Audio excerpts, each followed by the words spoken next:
started. Thanks for joining us, everyone. Welcome to the ADU design course.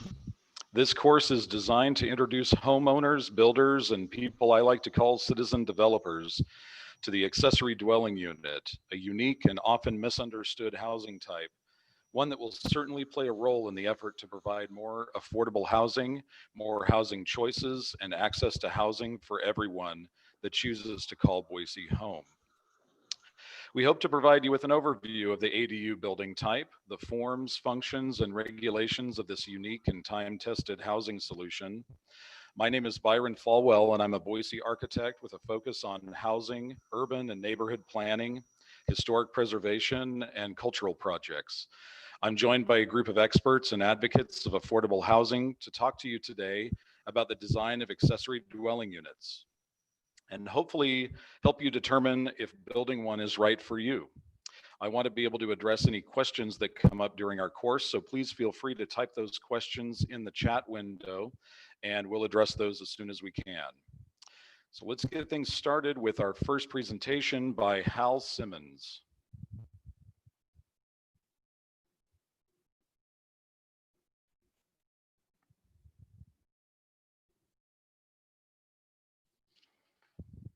Hal Simmons is recently retired from a 25-year career with the City of Boise Planning and Development Department. During his time there, Hal was instrumental in both policy and code writing, as well as a variety of housing and development initiatives. Hal has focused on planning and zoning policy for compact mixed-use development. Hal's experience in policy and municipal codes is unparalleled, and ADU Simplified is fortunate that he's giving of his time and experience. Hal's presentation kicks off our course on ADU design with a primer on ADUs.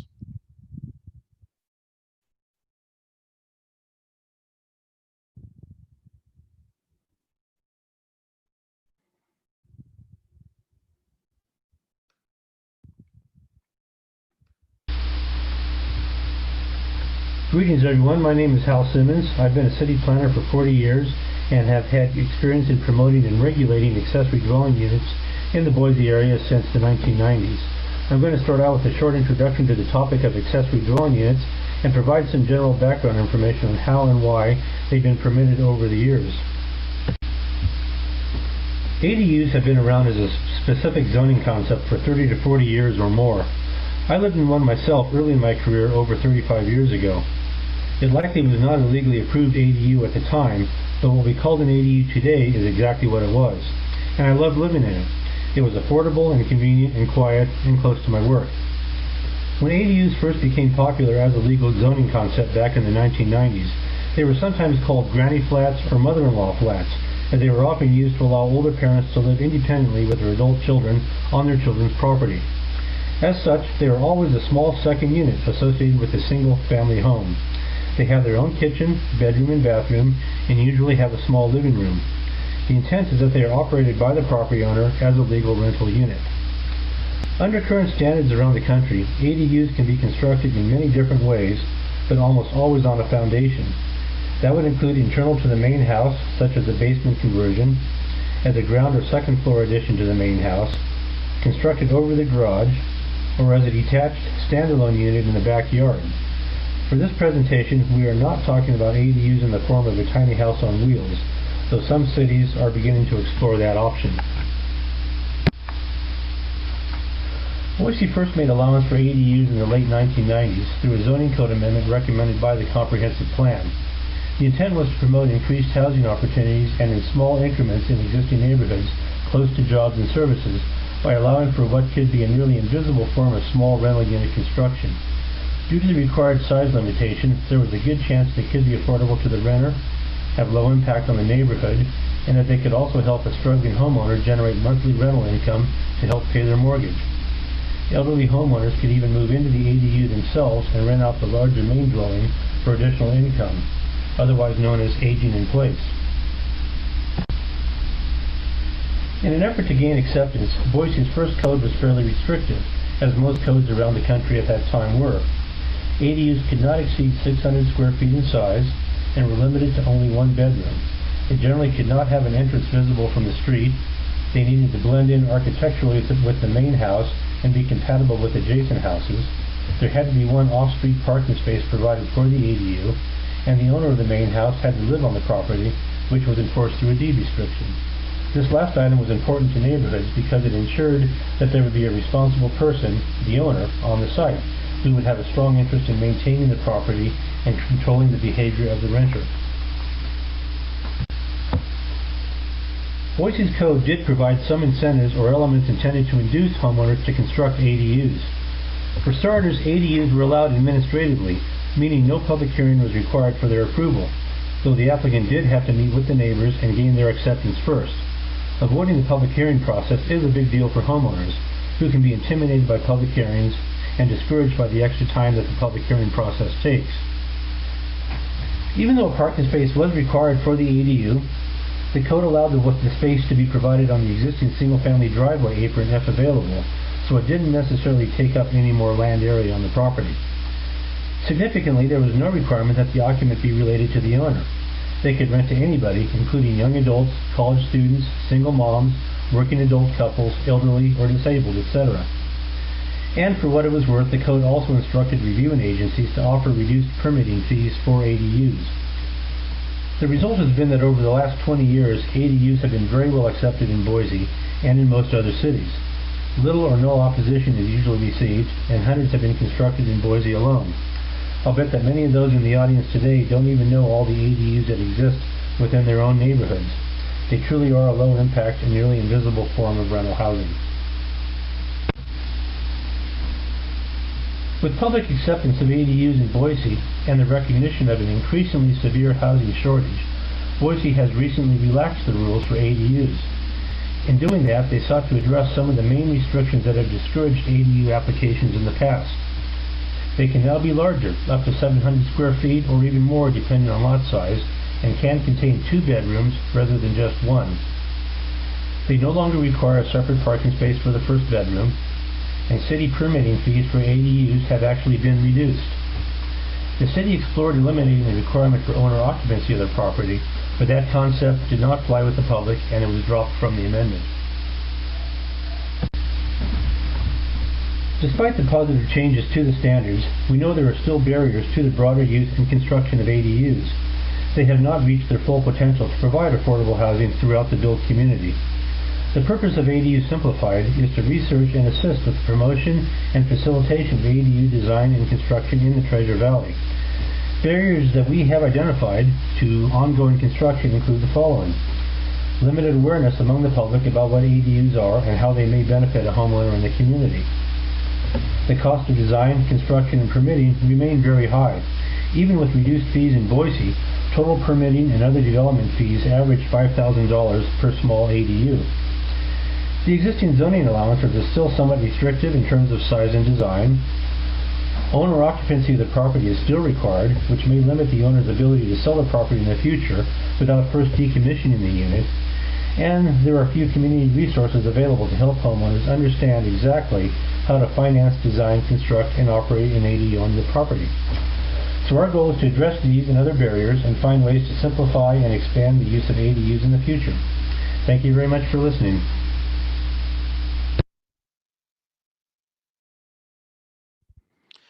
Thank you very much, Hal.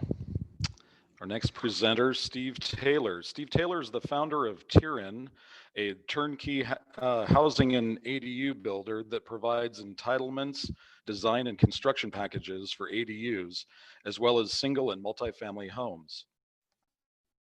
Steve has worked in the affordable housing market for years and is going to share a recent project of his to illustrate the many factions of building an ADU.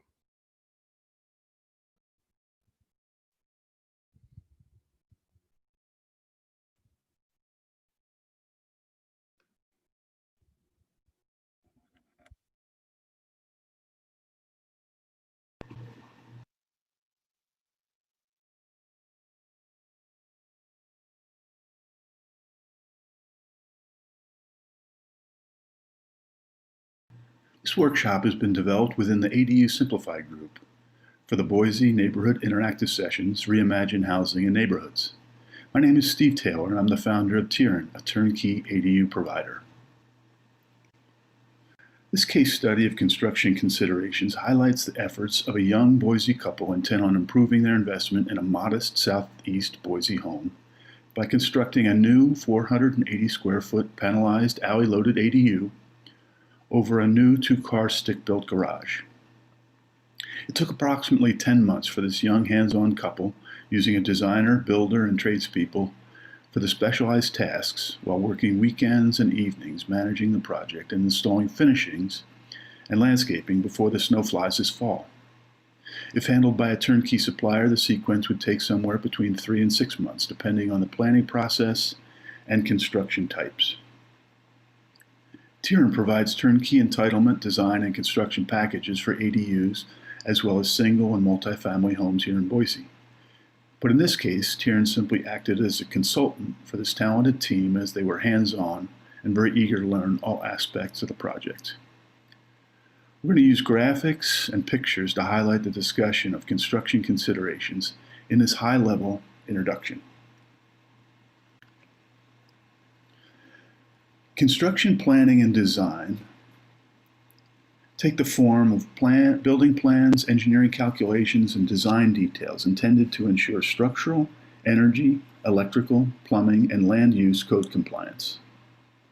A demolition plan and a finishing site plan is included to help clarify the existing conditions and the intended improvements. The full set of construction drawings describing the foundation, framing, electrical, plumbing, HVAC, and finishing details document this ADU, which is very similar to any residential construction project.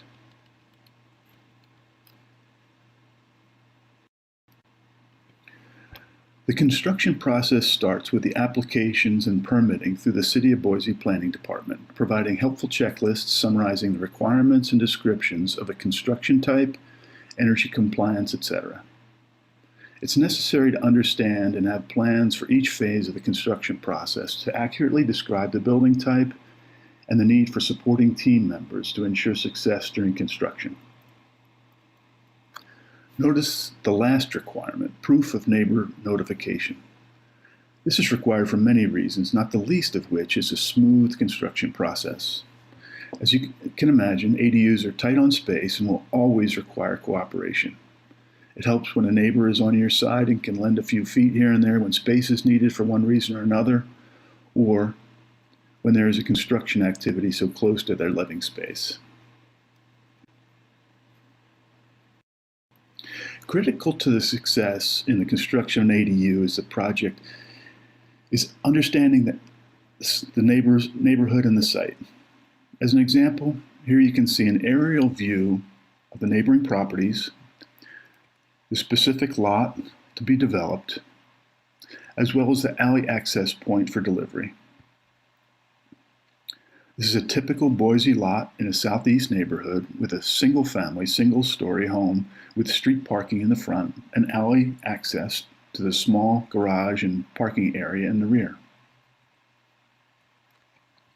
As you can see, space is clearly tight, but not at all impossible to work with.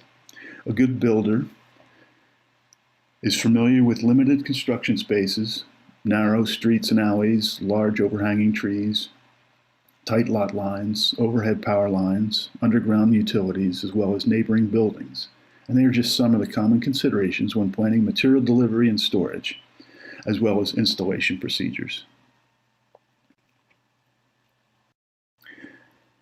As you would expect, every ADU project comes with its own set of pre-existing conditions. It's necessary to evaluate lot size, setbacks, current utility locations, including water, electric, gas, cable, and sewer lines, as well as existing buildings and landscaping that will require modifications or removal. This process takes some time and is a combined effort with the utility companies, the trades doing the permitting and installation, as well as the design team to include details, locations, and sizes in the permit documentation and construction plans.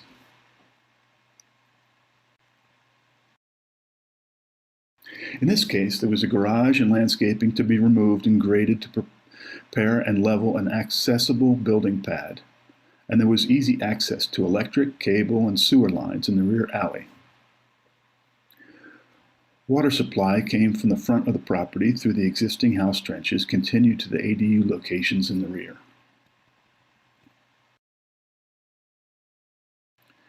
ADUs require standard foundations found in most residential construction.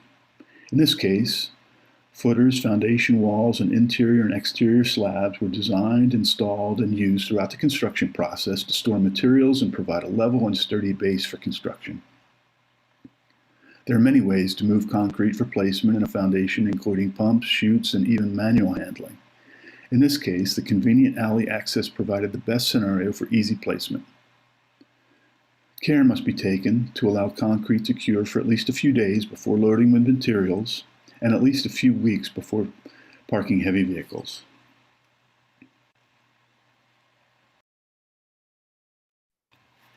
Confined sites can be a challenge for large trucks required to deliver and offload materials.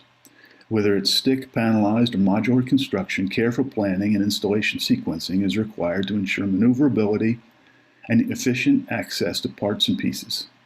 For this project, wall and roof panels were conveniently located alongside stick framing materials on the perimeter of the building for easy access by framers, as well as the crane. The ground level 2-car 20 by 24 foot garage for this ADU was stick framed with 2x6 walls and an engineered lumber floor system on the second level. This process took the 5-person crew 2 days to complete. At this point, the perimeter dimensions had been established and the crew was familiar with the plans and layout. The second floor level was constructed with structural insulated panels and took the crew 7 hours to complete, including 1 hour of crane time for the large format roof panels.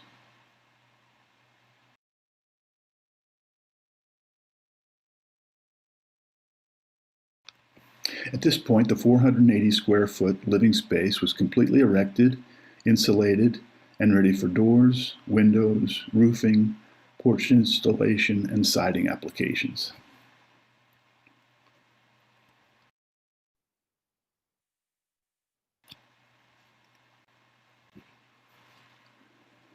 The 20 by 24 foot second level interior was partitioned with standard stick framing to include the bedroom, bathrooms, and walk-in closet.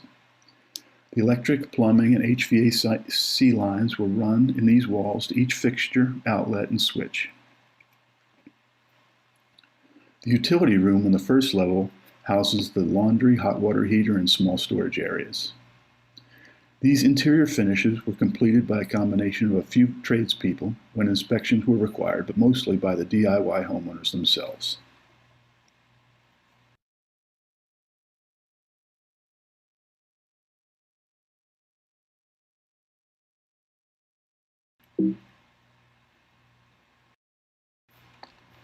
The exterior was finished with stucco on the walls and a shallow pitched steel roof. Energy-efficient doors and windows were used to complete the exterior envelope.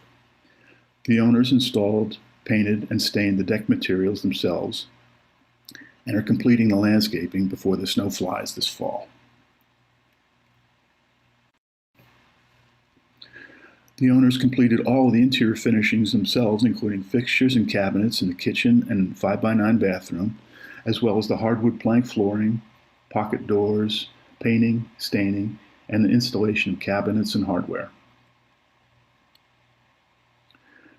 They're living in the structure now and are very impressed with their own design and comfortable within the overall functionality of the 2-level layout.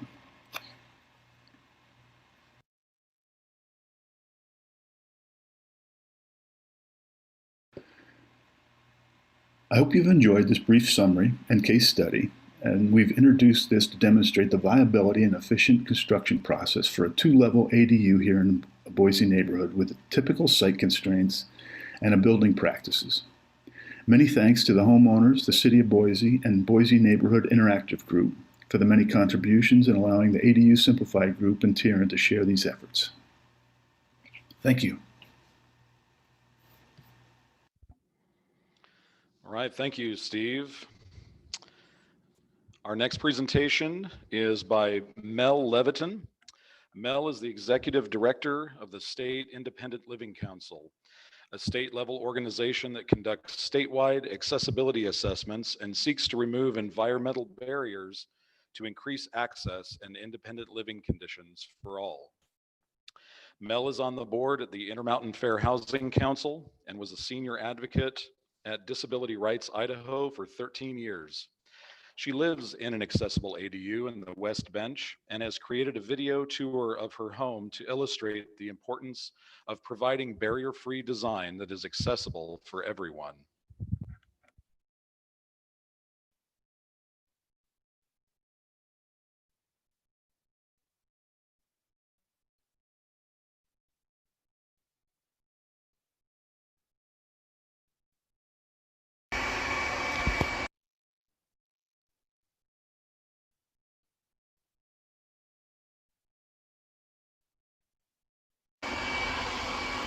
Welcome to my home.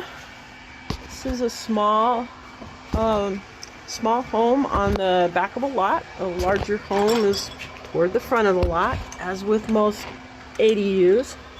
The entryway here, making it accessible, is that it's a level or zero grade entrance, which is really a big benefit.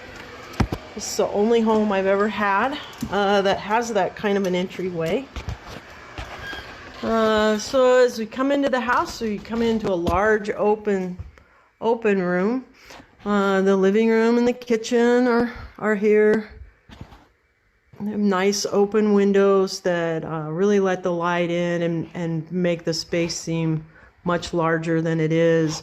Vaulted ceilings also really add quite a bit to the feeling of spaciousness in the home.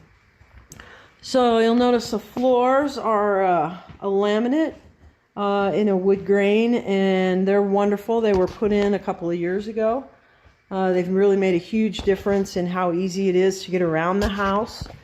And the first stop here is the laundry area. Not the ideal place for a laundry area right in the middle of a kitchen, but when you have a small home, you do with the space that you have. This home really makes great use of all the space. It'd be fabulous if I had a front load washer. It can be pretty difficult. I'm good at loading it, but not great at unloading it. But like I said, it's good for the space that we have.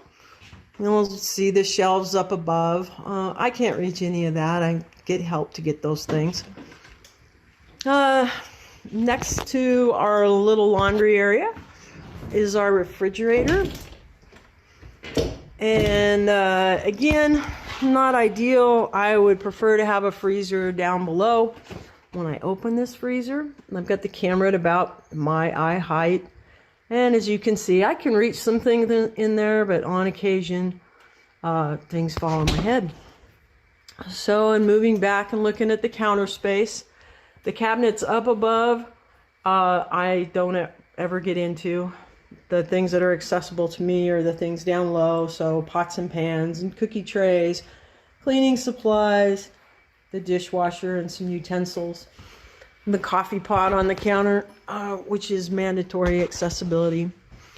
So one of the features in this home that I really don't like, and at some point hope to be able to purchase our own stove, is this stove. So I do like to cook, but rarely cook in this house. Part of the problem that I have is that when I try to reach the knobs here, I'm reaching over burners that are often on if I'm cooking very much. So that's a drawback with this kind of stove, but they do make them that have the knobs in the front, and I'd really like to get something like that sometime. We have a small 7 cubic foot freezer in the corner. We've crammed a lot into our space here, but there's a lot of space to cram. So the freezer's not really accessible to me, but we manage, and Elva can get things out and make things. So then we have our pantry, again, making the most use of the space. The upper shelves I don't really get to very often. And then we added this little hutch so that I would be able to get to the things I need for every day. So glasses, plates, silverware, toaster, cat food to make sure the cat gets to eat. And that's pretty much our living room. Again, the great windows and the ceiling fans just really add a lot to how large the space feels. And as you can see, we've put a lot into the space. As you come into the bedroom, again, notice there's no threshold, no seam there. It's a nice smooth entry, which means that I can actually get from my coffee pot into the bedroom generally without spilling my cup of coffee in the morning because I don't have any bumps.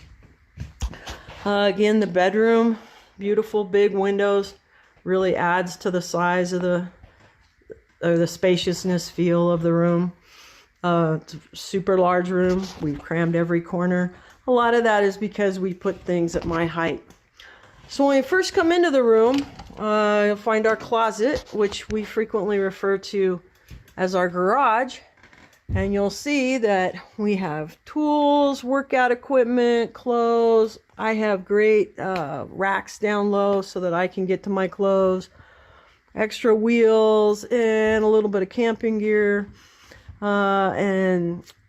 It's really a great closet. This is the only closet in the house, but as you can see, it's really big and we can get a lot into it. So that's a really great feature of the home. I was initially worried about only having one closet, but as you can see, the size, there's more than enough room for us. So next is a bathroom.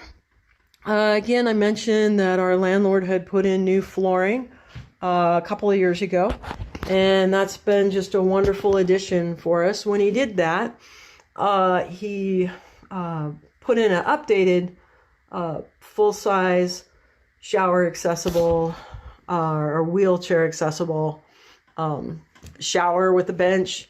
The bench lifts up and can get out of the way for others. There's a shower head up higher for other people, the grab bars. One of the things you'll notice is that stain on the floor, and we had the same issue with the other shower that we had. I kind of wonder if that's not a problem with these kind of showers, is that water unfortunately pools because possibly it's tough to get level. We let our landlord and the contractor know that it wasn't level. It's off by about 1/16 of an inch. But what are you gonna do? It's great. It's super easy for me. I had shoulder surgery a couple of years ago, and having this kind of shower just made all the difference in being able to recover at home. So we've got extra shelving up there that I don't get into. And then we have our vanity here. When we remodeled the place, again, the landlord and the contractor asked about putting in an accessible vanity. And that would be one where there's an angle on the bottom under the sink so that I can get my legs underneath the sink. They offered to do that, but I really didn't want to. Other people with different types of mobility and spinal cord injury would benefit from that and need that, but I'm fine the way it is. I can't go straight up to the sink. I can't reach anything if I do that. I have to turn sideways, and then I'm able to reach.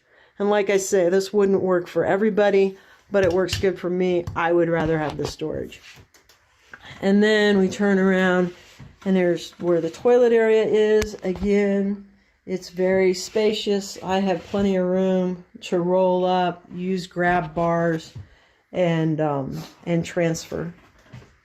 And as we come back out into the living or to the bedroom, that's pretty well what things look like. So in spinning around and looking at the bedroom now from the corner, you can see that we have the bathroom door, the closet door, and then the door in from the main living area. Sometimes we have grandkids visit and kids visit or other relatives, and they're a bit hesitant to come through our room to use the bathroom.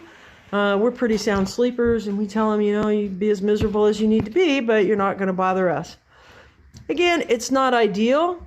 We'd rather have another bathroom in another part of the house, but then the house would be a lot bigger and wouldn't be an ADU. So you'll notice back on the other side of the kitchen there's another room in there. That's a sunroom. And we have an extra bed in there for guests. And then right now we have all of our camping gear stored in there. And I also use it when the camping gear is not there as a work at home station. That room really isn't built for use 24/7. In the summertime, it tends to be very hot. In the wintertime, it tends to be very cold. But it's a great space, and we're fortunate to have it added onto the house. So then as we go back out of the house now, by house. Oh, we didn't say hi to the kitty. Say hi, Mimi. Yeah, she doesn't care about us. So going out of the house, a lot of people ask me about this little plastic thing here that I have on my door. And so we'll try to get through the door and I will show you what it does.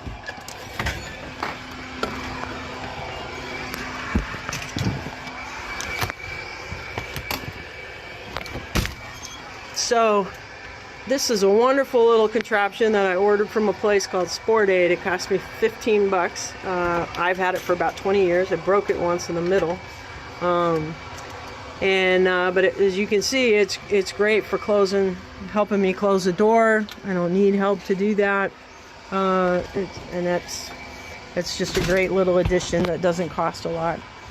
So another great thing is our landlord. Again, I said he's a great guy. He added a patio this year for us, which was like adding another room. This is a very accessible area for me. I get to do the barbecuing. I don't get nearly as frustrated out here. And it's just a beautiful little area to be when it's not too hot or not too chilly.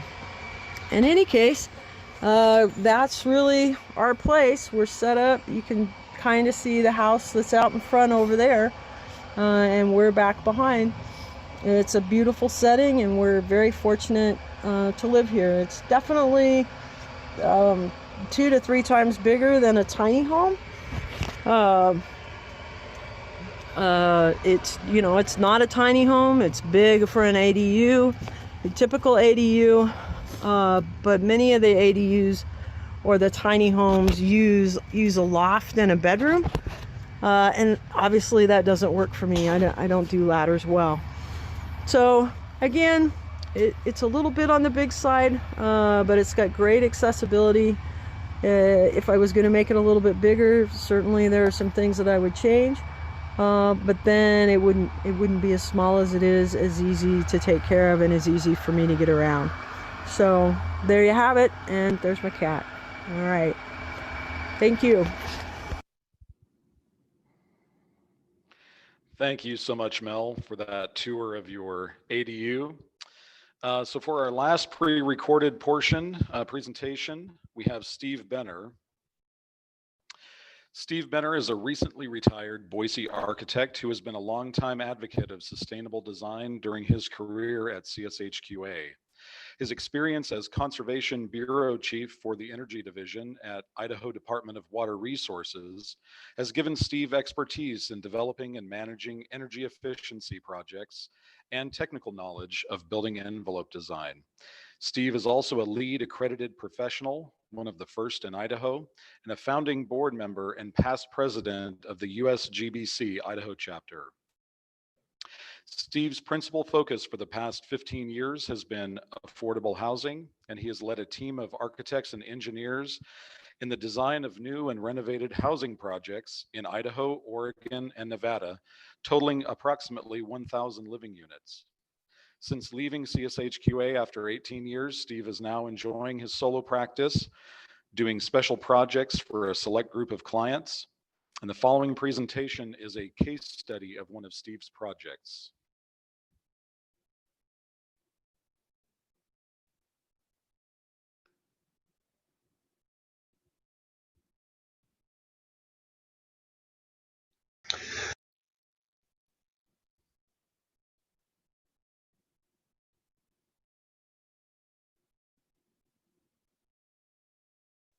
My name is Steve Benner. I'm an architect and have been practicing residential and commercial architecture in Idaho for over 40 years, specializing in affordable housing and sustainable design. I'm presenting a brief case study of the design process for an accessory dwelling unit, or ADU, that was recently constructed in southeast Boise. I will describe the design process and show PowerPoint slides of renderings and photographs of the completed project. The client is a retired affordable housing developer and a restorer of cars and motorcycles.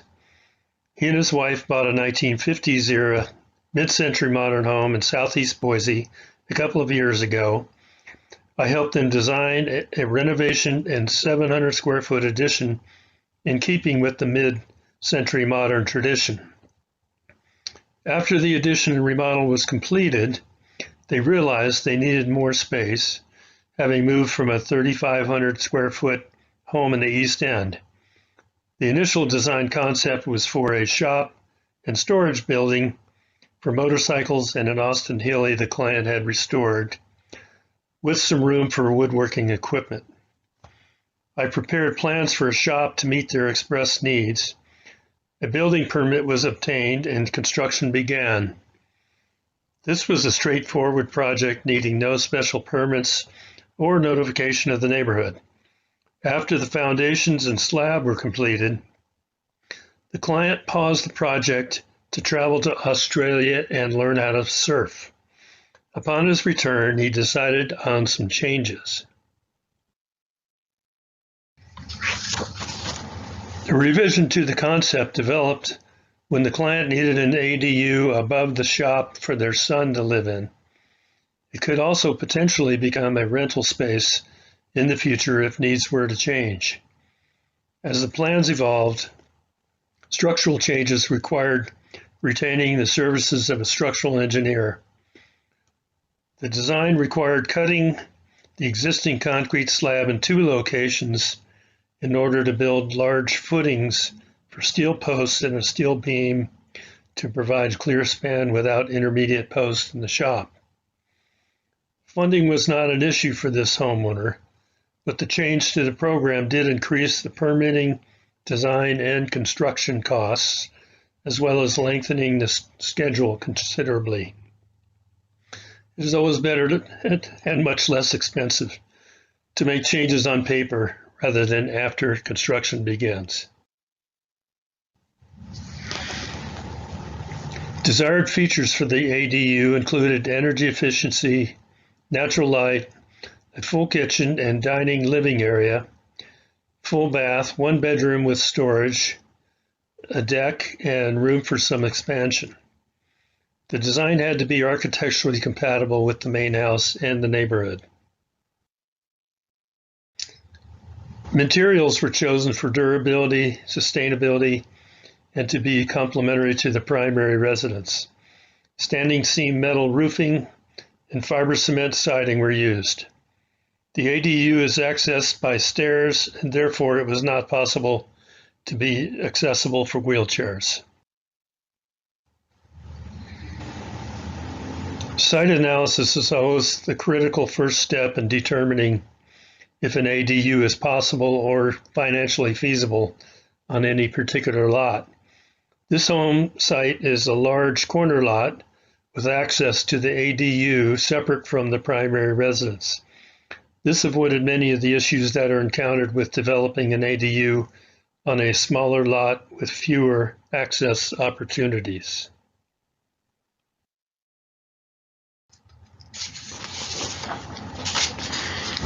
Privacy between the ADU and primary residence was an issue. The roof slopes were changed to allow the design of the ADU to focus views and the entryway away from the backyard of the primary residence, with most windows on the south and west for light and views. The cedar accent wall mirrors a wall at the entry to the primary residence. Utilities are always an issue with ADUs or any construction project, and it's advisable to meet on-site with utility representatives and contractors before permitting and construction begins to work out solutions. The electrical service for the shop and ADU is separate from the primary residence. This project was unique and there were issues with capacity of the existing transformer serving the structure. The client met with utility staff and the contractor, and a workable solution was achieved with the help and advice of Idaho Power. The sewer system for the ADU is tied into the existing sewer line from the primary residence. The client had planned a separate sewer connection, but worked with Boise City and the contractor to find a much less costly solution. The charges for the additional fixture units for the ADU were part of the building permit costs. The primary residence is on a well, so a new water service line was installed for the ADU. This design meets the new Boise City requirements for ADUs. It is 435 square feet, which is less than the maximum, which has recently been increased from 600 to 700 square feet. It has one bedroom. The limit has recently been increased from 1 to 2 bedrooms. On-site parking is available, but is not required for one-bedroom ADUs with the revised ordinance. Currently, one parking space is required for two-bedroom units. A waiver to the parking requirement may be granted by the director. Reduction in setbacks was not required for this project, but a waiver to required setbacks is available in certain circumstances. The homeowner handled the permitting with the city and also handled the neighborhood notification of adjacent property owners and occupants, confirming they have been informed of this proposal. This homeowner and client is an experienced developer used to dealing with permitting and construction. He said the city building department was helpful and he believed the permitting process for an ADU was within the capabilities of most homeowners. Architects are available to help with design, permitting, plan submittals, and on-site observation.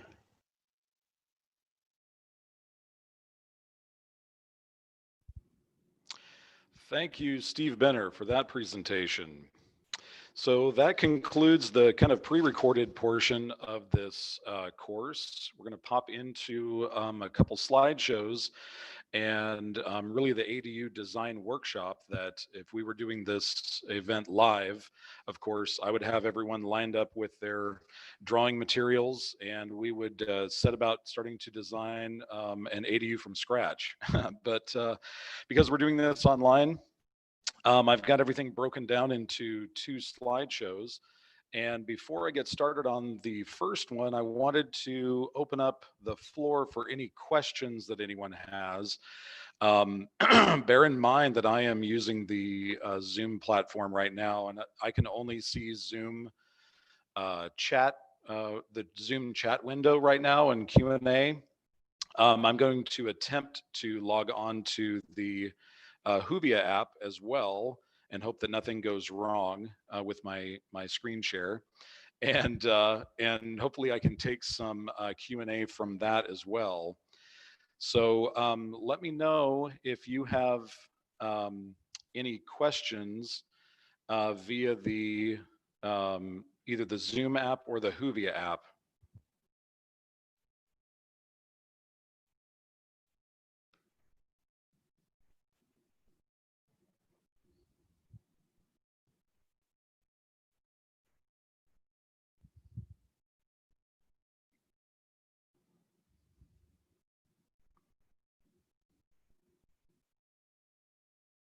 And I do have the Hoovia app open right now, and as you can imagine, there's a lot of weirdness here between navigating between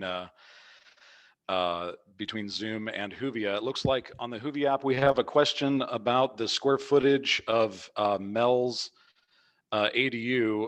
Mel, I think your ADU is 1,000 square feet or 1,100 square feet. Is that about right? Yeah, hi, this is Mel. Yes, it's 1,100 square feet. It was built in 1990 before they had standards for that in Boise. Would you say, Mel, that there's any wasted space in your unit, or I guess you did mention that you could certainly use more if you had it available. Yeah, honestly, I don't know that I could have designed the space better. The things I would change, and might at some point, if it looks like we'll continue to stay there, we've been there about 6 years, is adding some pull-out shelving in the kitchen, because then it's Okay. easier for me to get at things in the back. But other than that, they really made very good use of the space. Very good. I guess I have a couple questions for you, Mel. If you're while you're available here, we do have kind of an international accessibility code that architects are required to conform to. Out of those requirements that you're familiar with, which ones are the most helpful, I guess, in your daily use of your space? In other words, which ones can you really not live without? The bathroom, I have lived without good access to a bathroom. Sorry, they're hanging drywall next to me, but that's all the drilling. Um, there, I, I would say the bathroom's the most critical space. And obviously having room to maneuver in there, having that roll-in shower. It's different than a walk-in shower. There's no lip there. There's a piece of rubber there on the bottom that makes it so I can roll in, which was really critical when after I had my. Oh, sorry, I'm gonna have to mute. No problem. No problem. I think I got the gist of that. So it sounds like Mel's space really, and we're going to go into this actually in our design workshop portion of the course. Kitchens and bathrooms and clearances and doorways, according to the code, really are the primary building blocks of creating accessible spaces. So thank you for that input, Mel. Sorry about the construction zone that you're living in right now. That's a bummer. Looks like we have another question on the Zoom chat. Is there a list of architects you can recommend who specialize in ADUs in Boise?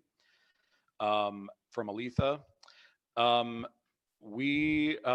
certainly have been looking at ADUs for a long time. Steve Benner and Steve Taylor have been looking at ADUs and are both accomplished designers in that housing type. There are a number of other architects that I know of that have done ADUs. I think kind of what it comes down to is calling around and finding architects that can make room in their schedule. Everyone's extremely busy, this last year and even starting to schedule projects into next year.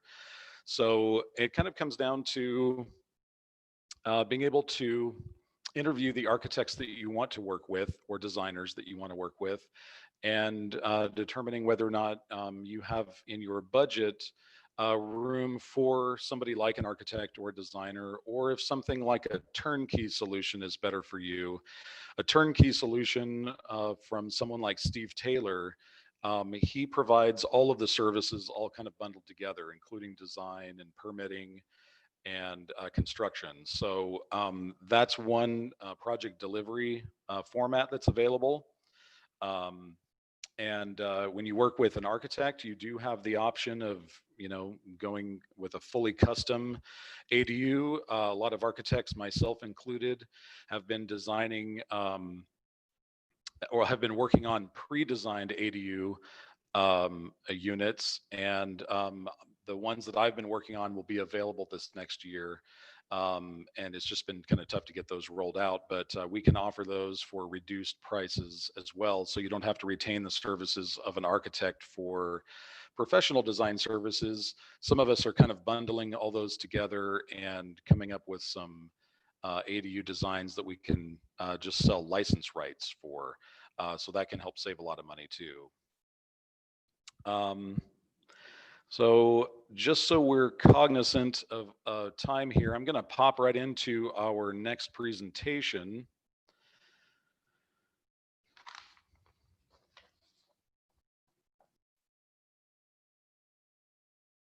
So this next presentation, we're going to talk about the ADU as a housing type. As an architect, I think that ADUs are most successful when they work in harmony with the site in which they're built.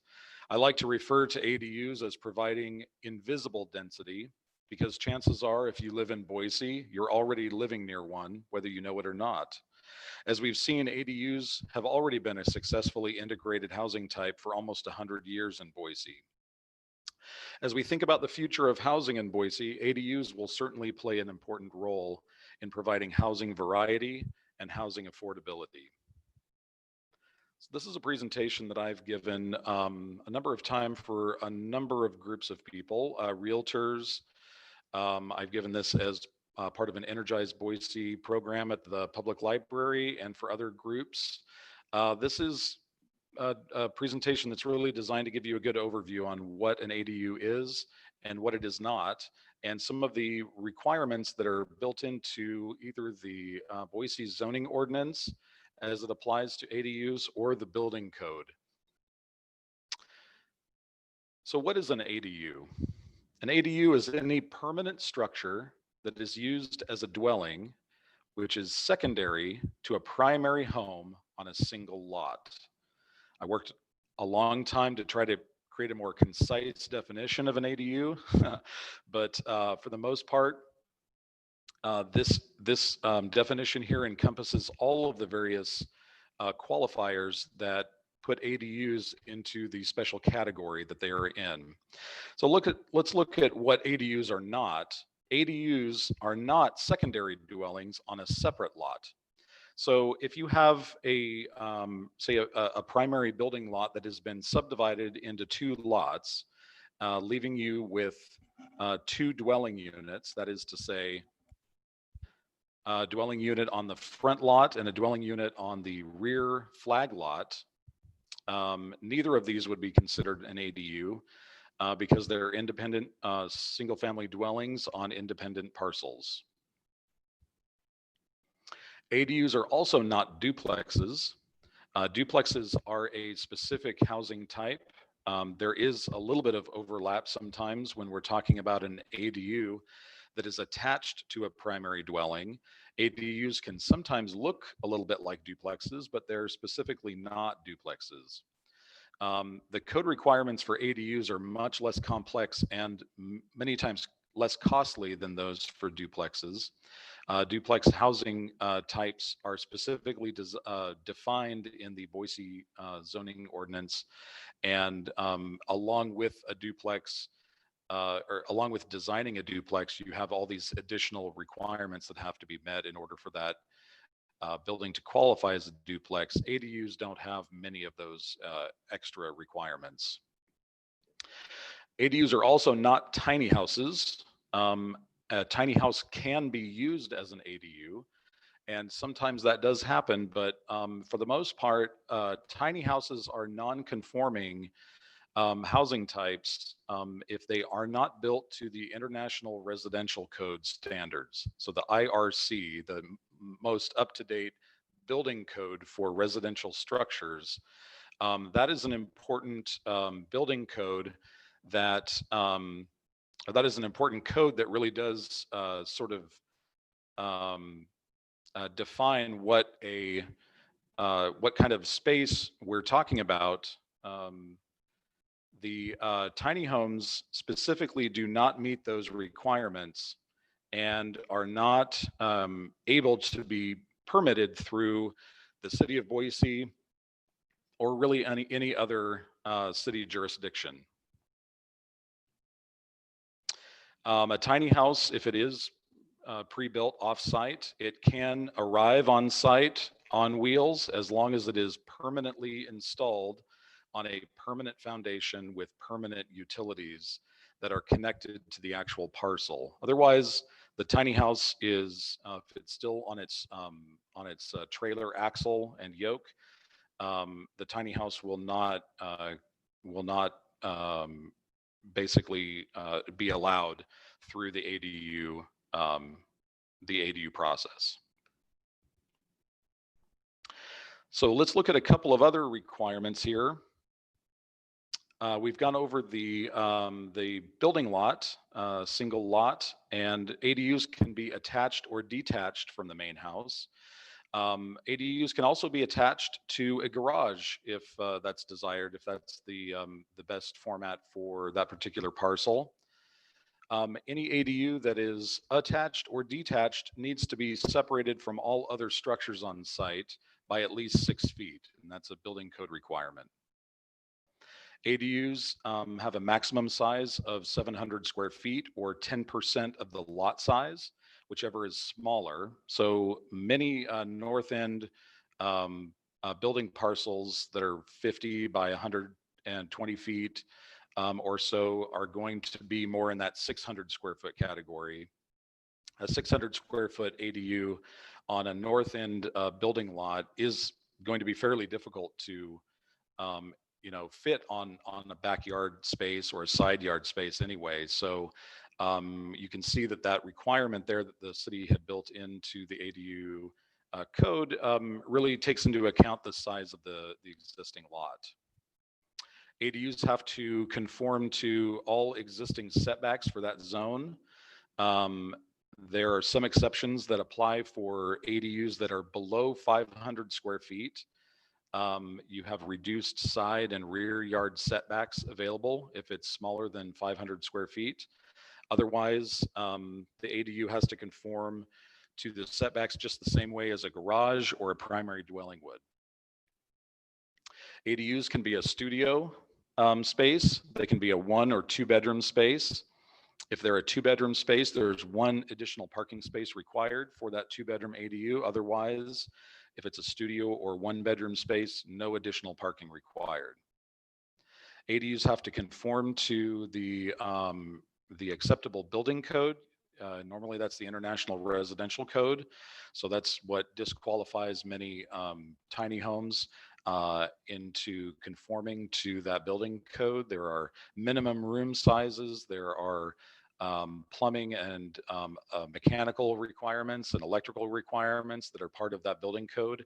All of those things apply to any structure that would qualify as an ADU. ADUs also must include a sink. Usually it's not really defined, but usually that sink is a kitchen sink. And the other appliances, really, we do have a lot of flexibility with what those can look like and what how many of them are included in the design. But for the most part, the kitchen sink is kind of the thing that that defines what an ADU is. It sort of sets an ADU apart from, say, a bonus room. You may have a bonus room built above your garage or on the back of your house or something like that. And if you were thinking of converting that into an ADU, then what we would have to do is provide a kitchen space as well as bathroom space that would conform to the building code to get us qualified for that ADU.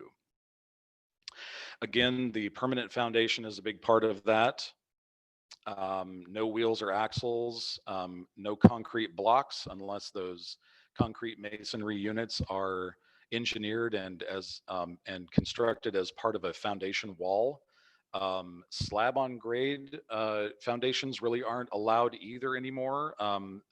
We have a frost depth of 24 inches here in Boise. So if you're providing an ADU on a slab foundation, that slab foundation has to have what are called frost walls or thickened edges, in which a wall portion that is poured integral to that slab goes underground by at least 24 inches to get below the frost line.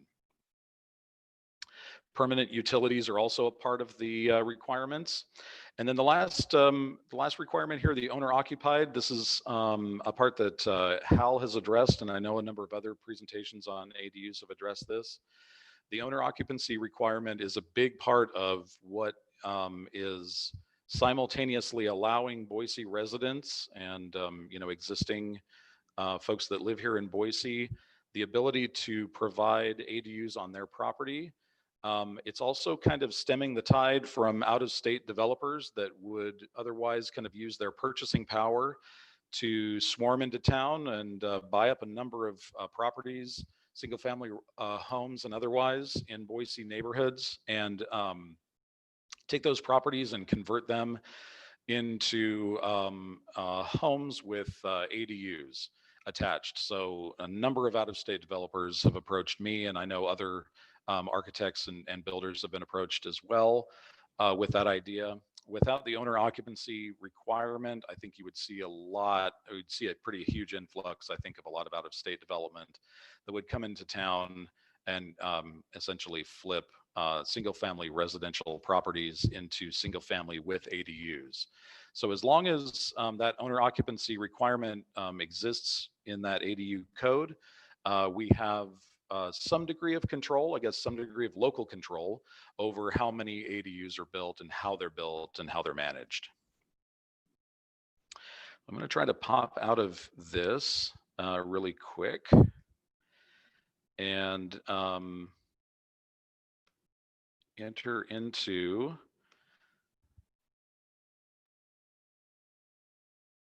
another portion of our presentation.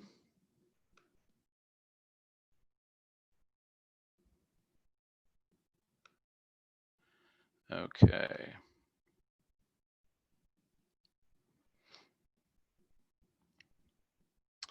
And I'll address some of the questions that are coming up here at the end of this part of the presentation. This next piece of the workshop here is broken up into two parts. So after I'm finished with this slideshow, I'll switch gears and pop over and see if I can read some of the questions that have come up in the meantime.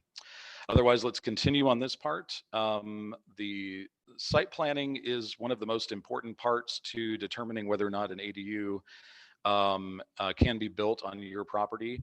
Most properties, if not all properties in Boise that are residential, essentially can by right build an ADU on their property as long as you're able to demonstrate that you conform to the Boise code ordinance, the Boise City Code. So determining your type and size of ADU is going to be part of part two of this workshop. But in the meantime, let's get familiar with the different parts of the site plan. This particular lot exists. It's an alley-loaded lot. It's an interior lot also, in that it's not on a corner of a block, but this is a property that you would see somewhere in the north end or near north end of Boise. Having an alley-loaded lot is really advantageous for building either an attached ADU to a garage or a detached ADU. Those ADU access options with the alley are really kind of limitless. The lots that were built according to the street grid, specifically the original Boise Township lots, like the ones you see here, these lots really do have a great hierarchy in that they have a front of the lot, they have a back that has an additional access point with the alley, and then they have sides, either an interior side or a street side, depending on whether or not it's a corner lot. So providing ADUs on lots, especially alley-loaded lots, is really a wonderful opportunity to provide additional housing that does meet that invisible density requirement that we've talked about. So let's go over the different types of ADUs. The type that you choose for your project is really going to be based on the best fit for your lot, the existing conditions of your lot, how large it is, how many structures currently exist on the site, and where they are, as well as your dwelling needs. So you're going to be, when you're planning your ADU project, you're going to be balancing between those two factors. The site is going to help define the size and probably the type of the ADU that you can build on your property. And then your dwelling needs, who is this ADU for? Rent this out to an aging family member or an aging teenager that can't afford to purchase a home in Boise. All of those things, or is it going to be rented out to someone you don't currently know? Those factors all kind of have to be part of the balancing act here in choosing the right type of ADU for you. So one of the first ADU types is a basement or attic space. Some existing homes are already set up for renting out a basement space or renting out an attic space. There are a couple items that you need to keep in mind, though, and access is really one of the biggest ones. How does someone who rents this space access the ADU? If the ADU was in the basement's going to need a separate access. It's going to need a separate front door that doesn't involve people coming into the house and then going through an interior stair to access the ADU. ADUs have to have a separate entrance, and that separate entrance, there's some flexibility there. If you have kind of an enclosed porch on the back of your property or on the back of your house that you can access the main floor or the basement from, that would probably count as a separate access for the ADU. If you have an attic space that you wanted to convert into an ADU, that might be a little bit trickier.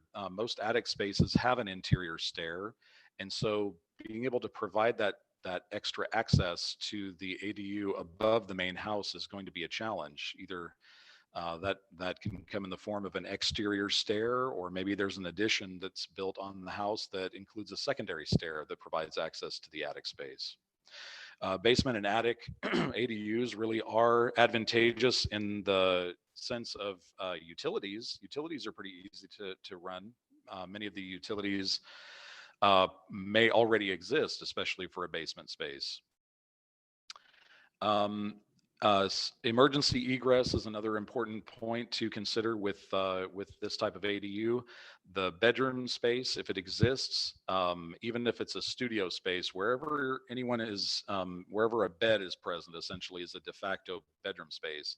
That space has to meet the emergency egress requirements that are laid out in the International Residential Code. So that means that if you have a basement ADU, the bedroom has to have an emergency egress window in the form of probably a window well or a separate stair access or something like that in order to provide that requirement from the code. The second type of ADUs are additions. So this is a home addition that is shown here.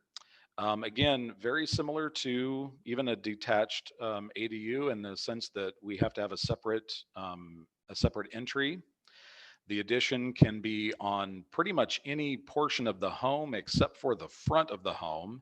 ADUs are really not allowed currently in the front yard space of an existing home, but I don't know if that's ever really been tested with an addition that takes the form of part of the front of the house, if that makes sense. If this addition were to encompass, say, part of the side yard that included some front yard space, I would be curious from a plan reviewer's standpoint whether or not that would meet the requirement of the ADU. But for the most part, most people are wanting to build the ADUs on the side of the house or the back of the house anyway, so that's typically where they're done. Utilities are going to be a little bit more affordable to construct on this type of ADU. And access can really be from the front of the lot or the rear of the lot. It's really up to you and your designer how you provide that secondary access to the ADU, as long as it is there. And emergency egress requirements really are exactly the same as anything else. A bedroom space has to be provided with an emergency egress per building code. The third type is a yard detached ADU. So this is kind of your cottage dwelling style ADU. This is probably the ADU form that most people think of when they hear the term ADU. These ADUs have again been around in Boise for decades and decades. To great effect. A lot of people have experience with these in their neighborhood, have possibly lived in these.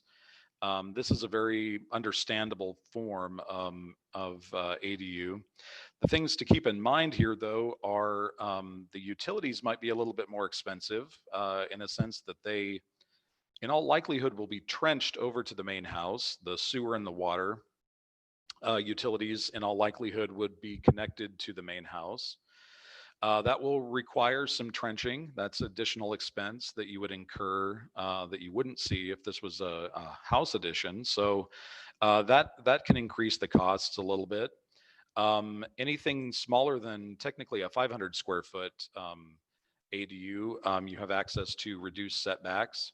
And you do need to be cognizant of the fact that you have to be separated by 6 feet from any other structure, which means that even if you're taking advantage of that reduced setback on the side yard, you can see on this slide here, as that ADU is next to the fence on the side yard there, if that's within 5 feet, that is 5 feet or less distance between the ADU and the property line, that needs to be a firewall. So you can take advantage of the reduced setback for a smaller ADU, but when you have a reduced setback that's smaller than 5 feet, you have to fire rate that wall that's on that side. And that fire rating does continue around to the front and the back of that ADU. And your architect or designer can sort of help you find a nice middle ground there between providing enough fire rating, but also still be able to provide some windows and access for light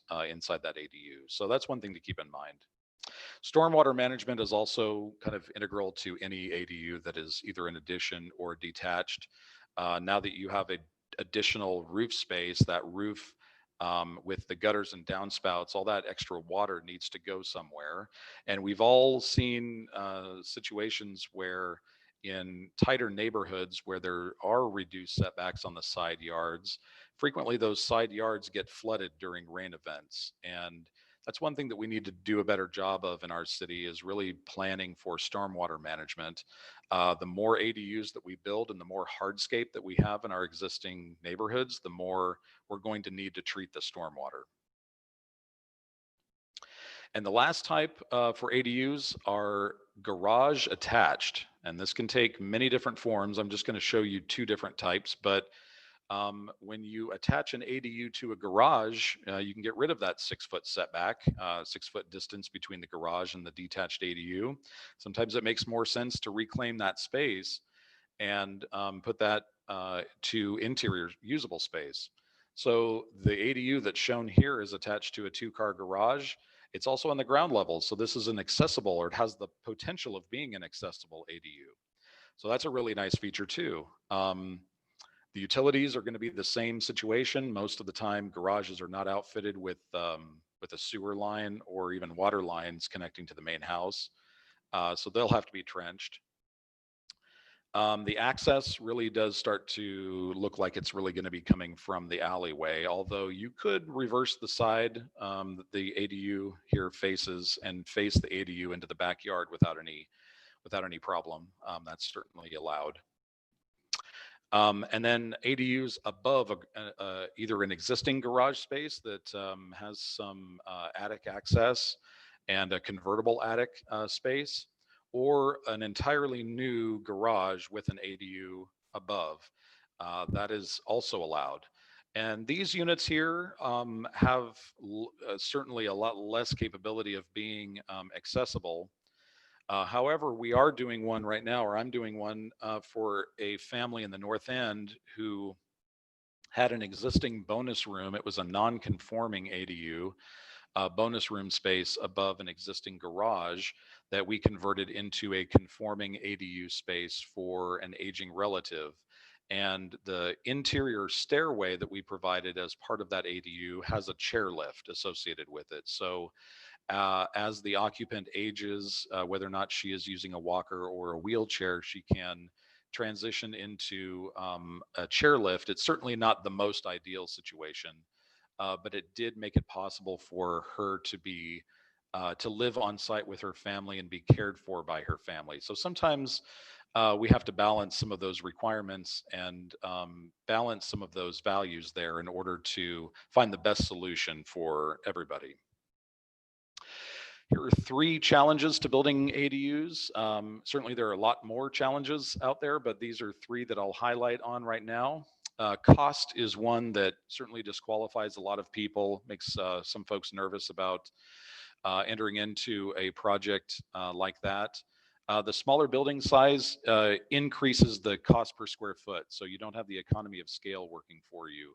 The smaller the ADU, the higher the square foot cost is.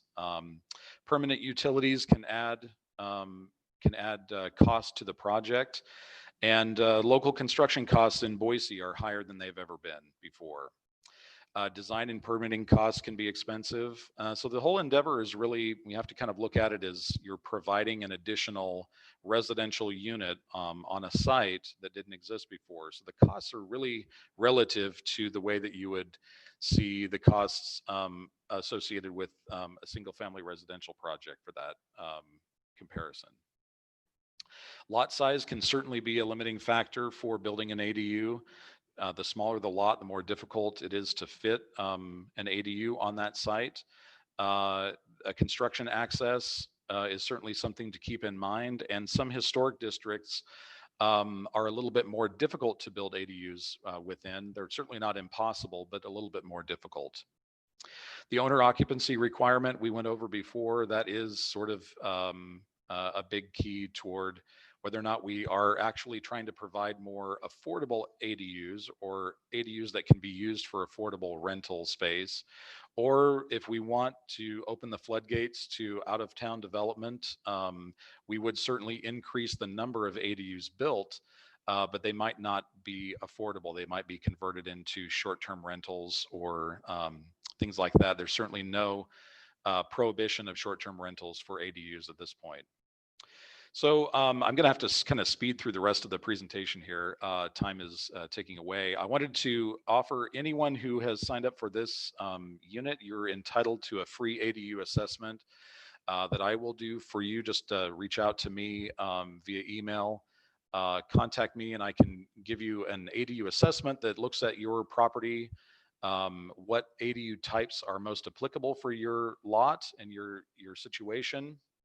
And then the second page of that assessment is kind of a budgetary assessment. Here's about how much you can expect to pay for permitting, for design fees, for engineering fees, and what construction costs are kind of looking like right now. So that might be a very helpful thing for you to have. It's certainly free for anyone who's attended this session.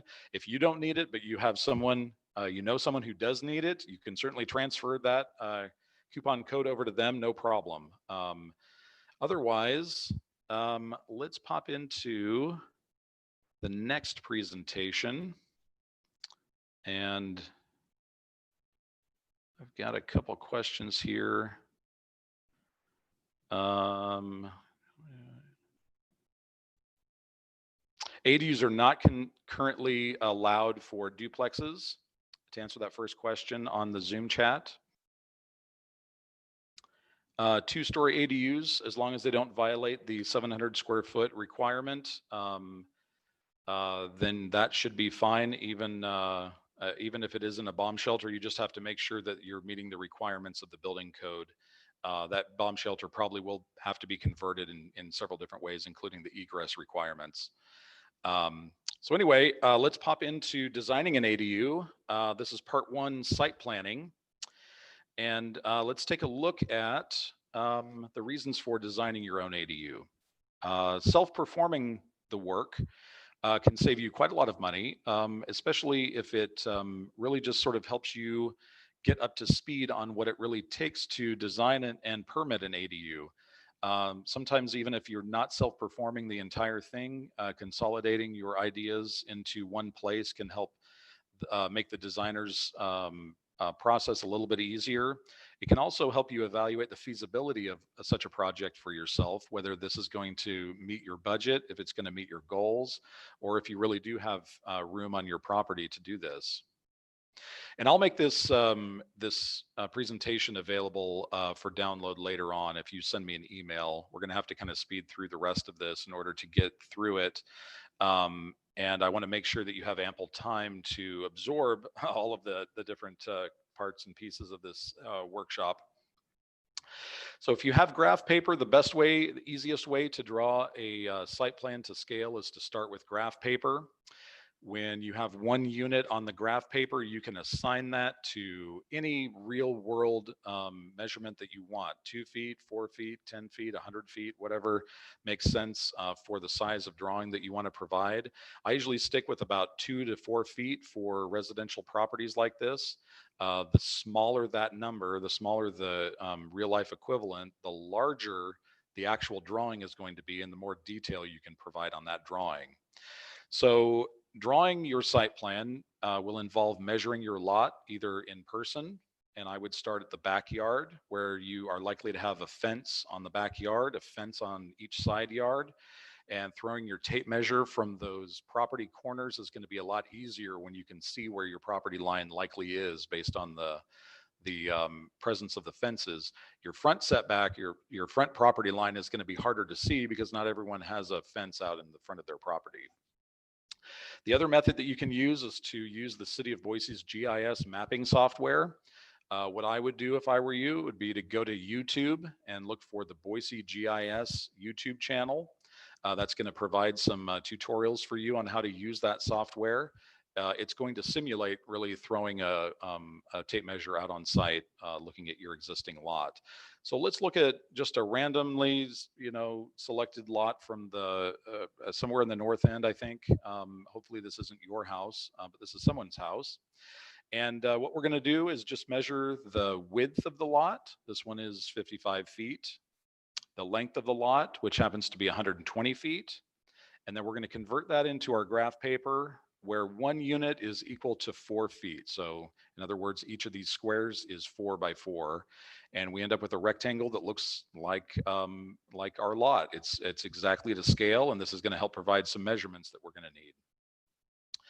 The next step is to measure the structures. You're going to measure every nook and cranny of your existing house and garage and any existing trees that are going to stay during your ADU project.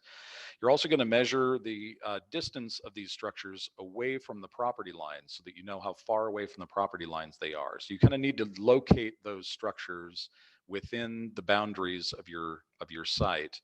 And you need to do that to scale. So you're going to use a tape measure, or you're going to use the mapping software very carefully. And we're going to measure, again, every part and piece of the existing house and garage. And once we do that and we convert that over to our graph paper, it's going to look something like this, where we have a main house, the garage, the property, and then we're going to identify all of the various yards. Every property has a front yard. That's where your front door is. The rear yard is almost always opposite the front yard in the back. And then the 2 side yards, this happens to be a corner lot. So we have a street side yard and an interior side yard. After we have all of those identified, we're going to go check our setbacks. And in order to do that, we need to know what zone we're in. Maybe your closing documents for your house are handy and you can take a look at what zone your house currently resides in. But if you don't have those available, you can go to the Ada County Assessor's website, search for your address. It will tell you what zone you are. You're probably going to be in an R1A, R1B, or R1C zone. And once you know which of those zones, you could be in an R2 or an R3 zone also, but once you know what that zone is, you can, the Boise City ordinance, which is available through the Boise City website, go to chapter 11-04 for the zoning districts. This is the chart that tells you what your setbacks are. And we can see that our property is in an R1C zone. And so our front yard setback is 20 feet. Street side yard setback is 20 feet also. The interior side yard is 5 feet and the rear yard is 15 feet. And we're going to translate those onto our graph paper too. And those have to be drawn to scale. So your 15-foot backyard rear yard setback is taken off of the property line. It's parallel to that property line. And just as our interior side yards and our street side setbacks on the side yard and the front yard setback are also rendered on this, this site plan. So after we've done that, we have identified what we can call our ADU safe zone. That means that any ADU that's built inside this, this blue box here is more or less available for building an ADU. There are some other project locations that we might be able to build our ADU and place our ADU within, but they may require variances. And generally speaking, a variance is a longer process.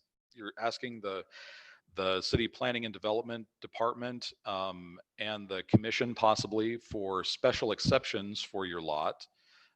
If you would like to essentially break one of the rules of the zoning ordinance, because there are circumstances on your existing lot that require you to look elsewhere. So, for example, if we wanted to try to build that ADU inside the rear yard setback, or at least part of it, we could make an argument that it's no more non-conforming than the existing garage is, and providing access off of the alleyway is something that the commission and the staff of Boise PD might want to look at as a special exception. We also might want to advocate for an ADU on the side yard. Street side yard setbacks are pretty draconian. They're usually 20 feet, but for some living spaces, they can be 15 feet. But in some cases, maybe it does make sense for an ADU to be built on that side yard, especially if you can demonstrate that the ADU would operate in a better fashion and be less impactful if it were on that part of the property. Generally speaking, you won't get a variance if your ADU is in the front yard. So, don't even try. And you might want to, you can possibly look at a variance if you wanted to provide an ADU that was attached to the non-conforming garage, because you can see this existing garage here is outside the setbacks that are required right now. Identifying your options after you've drawn your site plan. Let's look at that safe zone again. We might want to provide an ADU in the form of an addition. That would probably give us our most available square footage at 660 square foot for this particular lot. That might be the best option.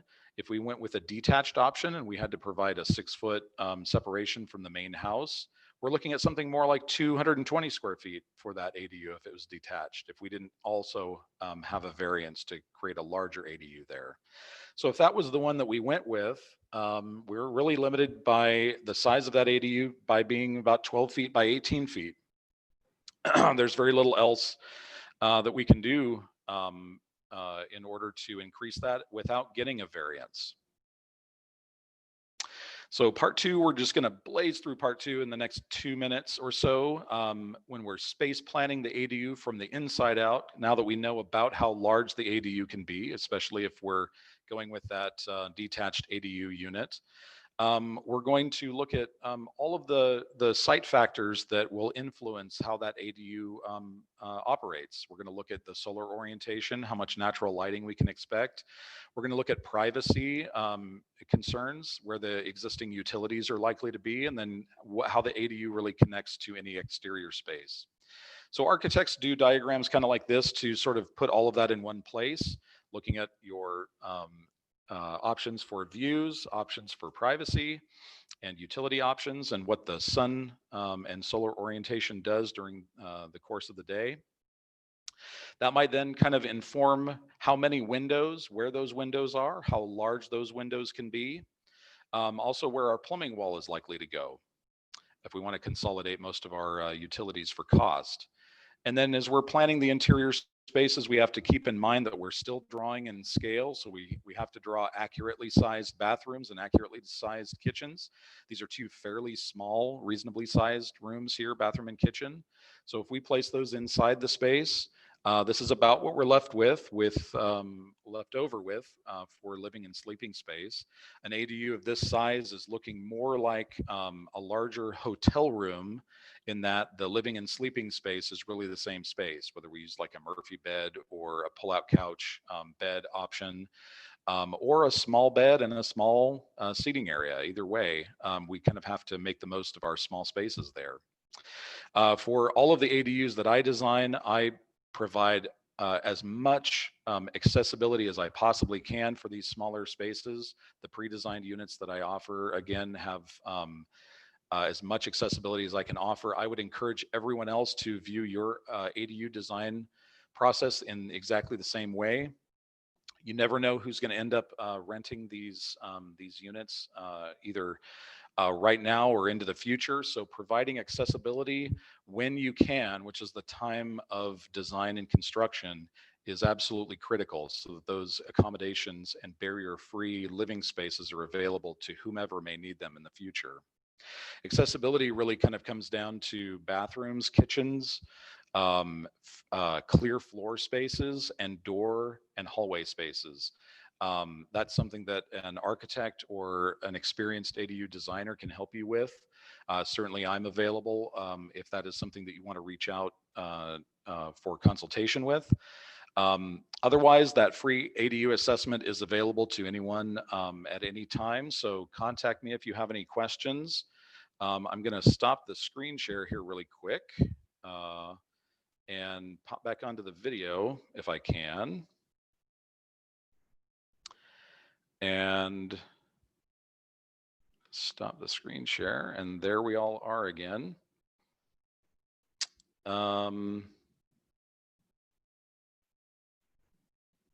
Okay, couldn't read the slide with the estimated cost per square foot. So I did not offer a cost per square foot in this presentation. That's something that if you reach out to me and would like an ADU assessment, I can certainly include a budget assessment. They're just really rough numbers right now. And for the most part, that's kind of where we have to keep it. Unless you have a design and you're permitted, even an experienced builder really can't give you a hard and fast cost for your ADU until they have plans in front of them and they can give you an official bid. So I'm a little bit over my time here. Please let me know if you have any other questions or if I can be of assistance to you. Feel free to reach out and email me or call me, whatever works for you. Thank you everyone for attending. Deanna, I think I just end the course at this point when we're done. Again, thank you for showing up today. I hope we answered a lot of your ADU questions. Otherwise, have a great day.